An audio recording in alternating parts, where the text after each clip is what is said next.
Hello नमस्कार, मैं हूं नीरज कुमार और आप देख रहे हैं मोबाइल न्यूज 24। वक्त हो गया है दिन भर के बड़ी खबरों की।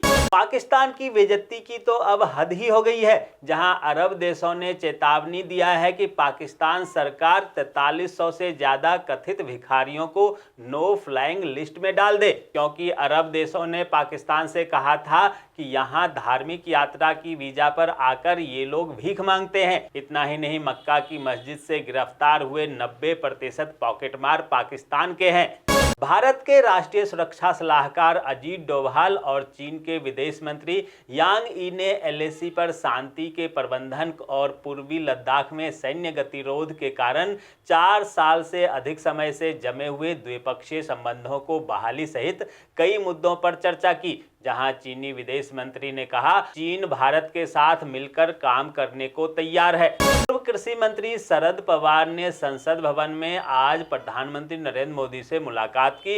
इस मुलाकात के बाद पवार ने कहा कि उन्होंने अनार के किसानों को लेकर प्रधानमंत्री नरेंद्र मोदी से बात की है, जहां पवार के साथ संतरा के 2 किसानों ने अनार का तोहफा भी प्रधानमंत्री नरेंद्र मोदी को भेंट किया। सुप्रीम कोर्ट ने पंजाब के किसानों को स्पष्ट संदेश दिया है कि सुझाव और मांगों के लिए अदालत के दरवाजे हमेशा खुले हुए हैं। किसानों द्वारा बातचीत से इनकार करने के बाद पंजाब सरकार ने सुप्रीम कोर्ट को यह जानकारी दी, जहां शीर्ष अदालत ने किसान नेता जगजीत सिंह डल्लेवाल के स्वास्थ्य का भी संज्ञान लिया और पंजाब सरकार को बिना देरी किए चिकित्सा सहायता प्रदान करने को कहा है। केंद्रीय वित्त मंत्री निर्मला सीतारमण ने लोकसभा में बताया कि प्रवर्तन निदेशालय ने आर्थिक अपराधियों से 22,280 करोड़ रुपए की संपत्तियां बैंक को वापस कर दी है, जहां विजय माल्या से 14,131 करोड़ रुपए और नीरव मोदी से 10,052 करोड़ रुपए की संपत्ति वापस की गई है। वहीं मेहुल चौकसी मामले में 2,565.90 करोड़ रुपए की संपत्ति जब्त की गई है, जिसे नीलाम किया जाएगा। सुप्रीम कोर्ट ने बुधवार को हाईकोर्ट के सेवानिवृत्त जजों की पेंशन को लेकर केंद्र सरकार पर नाराजगी जताई, जहां कोर्ट ने कहा कि हाईकोर्ट के सेवानिवृत्त न्यायाधीशों को महज 10 से 15,000 रुपए पेंशन मिल रही है। यह बेहद दयनीय स्थिति है। दोस्तों, आगे बढ़ने से पहले आपसे रिक्वेस्ट है कि अगर आपने अभी तक इस न्यूज़ को लाइक और कमेंट नहीं किया है तो प्लीज़ लाइक और कमेंट कर दीजिए, क्योंकि आपके लाइक और कमेंट का मैं कब से इंतजार कर रहा हूं। और जैसा कि आपको पता है कि कमेंट करने वाले लोगों के नाम हम न्यूज़ के लास्ट में बताते हैं, इसलिए न्यूज़ को लास्ट तक जरूर देखिए। वार्षिक साहित्य अकादमी पुरस्कार 2024 की घोषणा कर दी गई है, जहां यह पुरस्कार देश भर के 20 भाषाओं के लिए दिए जाते हैं। हिंदी साहित्य पुरस्कार के लिए इस साल कवित्री गगन गिल को चुना गया है। बता दें कि गगन गिल की कृति मैं जब तक आई बाहर के लिए उन्हें यह पुरस्कार दिया जा रहा है।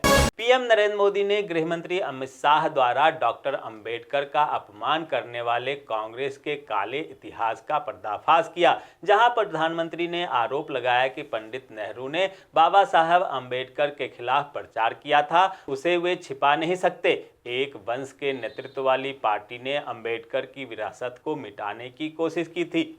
मेरठ के शास्त्री नगर स्थित सेंट्रल मार्केट में अवैध निर्माण को लेकर 10 वर्ष पूर्व दिए गए हाईकोर्ट के निर्णय पर सुप्रीम कोर्ट ने मुहर लगा दी है, जहां सर्वोच्च न्यायालय ने सेंट्रल मार्केट 661/6 कॉम्प्लेक्स को 3 माह में अवैध निर्माण को खाली करने और 2 सप्ताह में ध्वस्त करने का आदेश दिया है।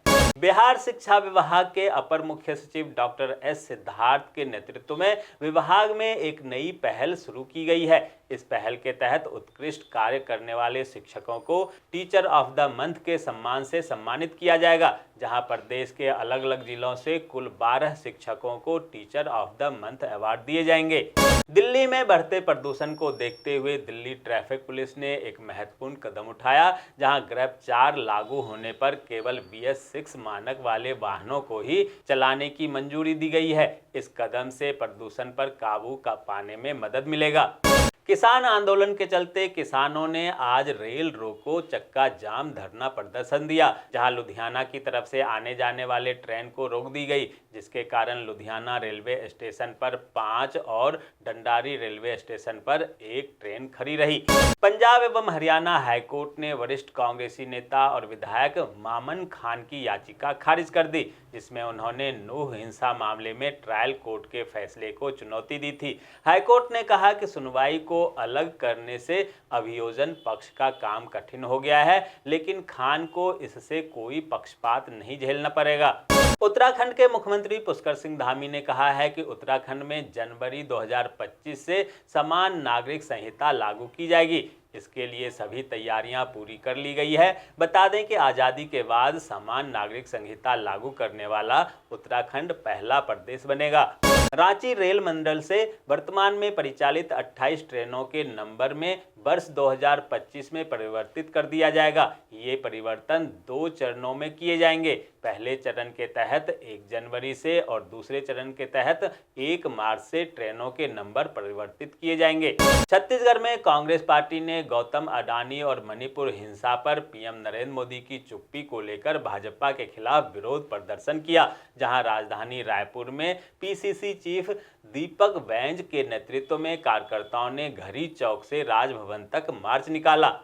मध्य प्रदेश विधानसभा के शीतकालीन सत्र में बेरोजगारी की समस्या की ओर ध्यान आकर्षित करने के लिए विधानसभा के नेता प्रतिपक्ष उमंग सिंगार चाय की केतली लेकर पहुंच गए। इसके अलावा कांग्रेस के विधायक महेश परमार ने शराब घोटाले का आरोप लगाते हुए शराब की खाली बोतल की माला पहनकर ध्यान अपनी ओर आकर्षित किया।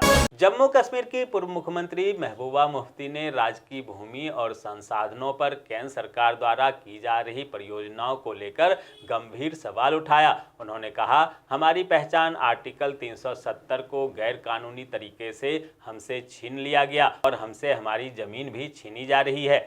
पश्चिम बंगाल की मुख्यमंत्री ममता बनर्जी ने दावा किया है कि केंद्रीय गृह मंत्री अमित शाह द्वारा राज्यसभा में बीआर अंबेडकर के बारे में की गई टिप्पणी सत्तारूढ़ भारतीय जनता पार्टी की जातिवादी और दलित विरोधी मानसिकता का प्रदर्शन है। यह उन लाखों लोगों का अपमान है जो मार्गदर्शन और प्रेरणा के लिए अंबेडकर की ओर देखते हैं।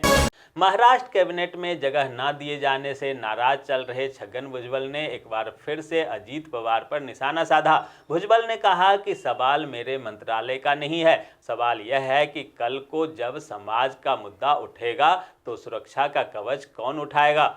बीकानेर की महाजन फील्ड फायरिंग रेंज में बड़ा हादसा हुआ, जहां तोप अभ्यास के दौरान बम फटने से 2 सैनिकों की मौत हो गई, वहीं एक गंभीर रूप से घायल हो गया।